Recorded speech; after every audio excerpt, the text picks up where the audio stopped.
Welcome back to our channel. Guess what? Eid is here and so am I with a brand new recipe which will relieve you from all the hassle and spare you more time with friends and family. Let's start cooking the easiest lamb recipe ever. For this recipe I'm keeping the meat pieces big and chunky. Same with the most of the spices, and if you're wondering why, I will definitely explain you the secret at the end. So I have here 1.5 kilo of lamb shank, but you can use any part of meat you want. I also have 2 large onions, just cut it into half, 1 whole tomato, same just half slice. Then I have 1 whole garlic, which I used one of those kitchen hacks to separate.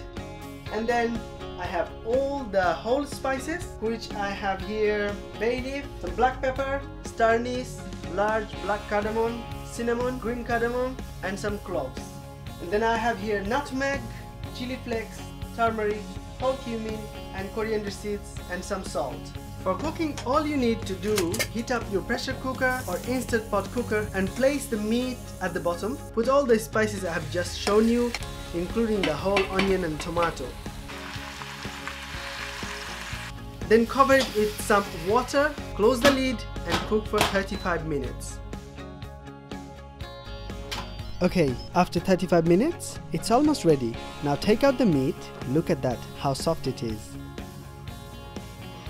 Now blend the spices or just stir it and it will melt like butter. Finally, pour the gravy on top of the meat, and to serve, add some of your favorite garnishes. And look at that, how beautiful it is. That's it now. You know the easiest lamb recipe in the world. Now feel free to hit that like button and let me know if you have any secret recipes in the comment below. And I will see you in the next video. Eid Mubarak.